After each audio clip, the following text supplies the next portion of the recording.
Due to people driving cars so much, global warming has never been worse, and you simply cannot stand the heat anymore, so you decide to do something about it. Having AC on all day doesn't seem to help, so you decide to leave the human race behind and go live in Antarctica as a penguin. There, you have to start from the very beginning as a baby penguin. It takes 3 days to make your way out of the egg because the shell of your egg is thicker than a BBL. When you finally make it out, the first face you see is that of your dad smiling back at you as you try to make sense of reality. You are a semi-altricial baby penguin, which means you are kinda underdeveloped and the thin layer of feather covering you is not enough to save you from the cold, harsh wind of the Antarctic. So you have no choice but to depend on your father for food and warmth. For the first 7 days of your life, you watch your father reach into his esophagus, pull out something that looks like milk, and feed it to you. You're disgusted on the first 3 days, but on the 4th day, you start to get the hang of it. Somewhere around the 7th day, your dad lifts you up slightly so you can poke your head out from his brood patch to see the colony you belong to. You even get to see other penguins like you, all fluffy and gray, wobbling around on tiny legs, but this doesn't help with the boredom and dread of your next meal. Don't worry, on the 8th day you will finally get to meet your mom as she will be returning from the sea after 2 long months of gathering food to properly feed you.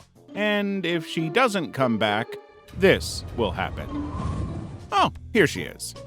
It's seafood, and it's different from the crop milk your dad used to give you, so even though you don't want to, you get hooked instantly. Now that your mom is back, your dad is supposed to go to sea to eat for 4 weeks, but he doesn't want to because he's now so attached to you. Sometime around the 2nd week, you're able to walk on your own, so you take short walks to explore your colony more. Nothing to see here, just a childless penguin trying to take away another baby penguin from its real mother. Poor baby penguin. I guess that counts as having a normal childhood. You've come a long way since August when you hatched, as it is October now, and that can only mean one thing. It's time for both your parents to go forage at sea and for you to go to kindergarten. So all the thousands of baby penguins in your colony densely packed together to form a creche. You're not really here to learn anything. The only reason you're here is to engage in one big group hug with the other baby penguins so you can survive the low Antarctic temperatures. You arrive at the creche pretty early because you didn't want to be late, so when the group hug actually starts, you find yourself in the middle. It gets really hot and stuffy, so you waddle your way out to get some fresh air while the other baby penguins on the outskirts move to the middle to soak up the heat. It isn't school, but at least you have learned that too much heat or too much cold can kill you. When your parents come to pick you up from kindergarten, they easily recognize you. This becomes the routine for you until early November when you begin molting into juvenile plumage. Don't worry, it's just you growing new waterproof feathers. You are now a fledgling. By December, when the Antarctic weather has warmed somewhat, the ice that you and the other penguins occupy begins to break up, and this inevitably brings open waters closer to the nesting sites.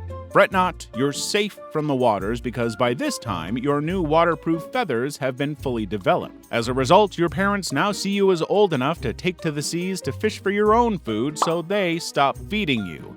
It's time for you to hunt for your own food. You're in luck because all penguins are trekking to the sea. That means you too. And you will spend the rest of the summer feeding there. You're new to a lot of things like long walks, swimming, diving, fishing, hunting, watching out for predators, and even tobogganing. Let's go on our first mission to find food. Wait, this is a hungry, fierce leopard seal that is out for your blood. So watch out and be wary of them, especially orcas too. The coast is clear now, so you can proceed on your mission. For your first meal, you dive deep underwater and look to find fish swimming just under the ice. Yeah, you don't want to swim with your belly facing up, because swimming normally disguises you from predators and helps you catch prey. The way it works is the black spot on your back blends in with the ocean water when seen from above, and your white belly matches the bright surface when viewed from below. If you swim using a backstroke like this poor guy, you're no longer camouflaged and you risk losing your life. Deep in the water, you spot a small fish swimming above and moving in for the kill. Congratulations, you just got your first kill. It's only a matter of time before you master hunting, swimming, and evading predators. It's now exactly 1 year since you hatched from your egg. Something has also changed about you. You can drink seawater because a supraorbital gland located above your eye removes salt from the bloodstream. The excess sodium will then come out through your bill. That's pretty badass. Also, you now get to toboggan all day long by laying on your stomach and propelling yourself with your feet instead of shuffling across the ice. This is fun. 3 more years go by, making you 5 years old, and then it stops being that much fun. You are now an adult penguin and want more out of life. You're now taller than a 6-year-old human child, and you weigh about 40 kilograms. As an adult, your responsibility does not only include diving, hunting, and swimming. You need to find a mate and settle down. But dating is not what you think it is. First of all, if you wanted to be desired by the females, then you have to be chubbier because females often seek out chubbier guys who can go weeks without food when they go to hunt for fish. So you eat a lot to bulk up. The yearly reproductive cycle begins at the start of the Antarctic winter, in March and April, when you and all other mature emperor penguins travel to colonial nesting areas, often walking 50 to 120 kilometers inland from the edge of the pack ice. It's very cold this time of year, with temperatures reaching negative 40 degrees Celsius, so it's the best time for courtship. You and the other male emperor penguins arrive at the rookery slightly ahead of females, preparing to make your mating calls and displays of courtship. There are no flowers in Antarctica for you to woo the ladies, so you do what all male penguins do. Give an ecstatic display where you stand still, push your bill to your chest, take a deep breath, and give a courtship call that lasts for about 2 seconds. No one? Okay, don't worry, you aren't ugly, you just haven't met the one yet. You move around the colony and repeat the call. Still no one. 3rd time's the charm. You make the call again, louder this time.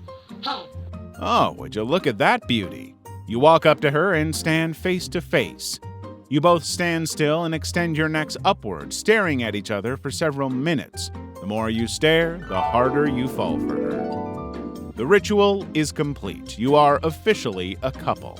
So you both waddle around the colony together with your new wife following you. Time to make babies. You bow deeply to your wife, your bill pointed close to the ground, and she then does the same.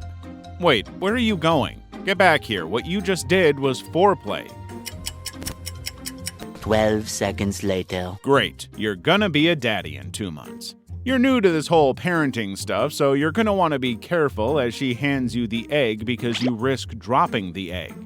If that egg drops or cracks in the process, you will lose your unborn child as the egg cannot withstand the sub-freezing temperatures on the icy ground for more than 2 minutes. It will also lead to wifey divorcing you. You don't want that, so you take the egg carefully, place it on your feet, and keep it warm with your brood patch. You remain in this position for 2 months non-stop, with little to no movement despite the cold and savage winds that are traveling at 200 kilometers per hour. You don't eat until the time the eggs hatch, which means in the 4 months of travel, courtship, and incubation, you lose up to 45 pounds. Your duty isn't over yet. You have to feed your baby penguin and keep it warm. Your wife is still at sea, so it will take some time before she returns with real food for the baby penguin. So to feed it, you puke a curd-like substance composed of 59% protein and 28% lipid and feed your baby penguin. This goes on for another 7 days until wifey returns. As you reunite with your wife after months of a long-distance relationship, you lovingly bow your heads, touch beaks, and make unique sounds to express your joy and affection. You guessed it, it's your way of saying, "I missed you." But the moment doesn't last long because you have to go to the sea and hunt for food so you don't die of starvation. She then takes care of the child for while you spend 4 weeks feeding at sea. You do whatever it takes to not overstay at sea or die because if you do, your child will die. You return and see your child has grown bigger, and for 3 months, you and wifey take 6 turns each, going to sea for a week and returning to cater for your child. By the 4th month, you both leave your child and go to sea together and return periodically to feed your baby penguin. December arrives and your little baby is now all grown up and ready to explore the seas alone. So, it's also time for your colony to trek back to sea and for the breeding cycle to reset, meaning you and wifey are getting a divorce. Yeah, you don't actually keep one wife throughout your entire penguin life. Every year when the breeding cycle resets, you get a new wife who you remain faithful to for a whole year. So, this is your life now, year in, year out. Every new year, a new wife and new child for 15 years. Then, it starts getting boring for you. In your 10th year as a penguin with your 5th penguin family, you start to ask yourself, which is better, a boring life as a penguin or sweating in a hot environment destroyed by humans as a human?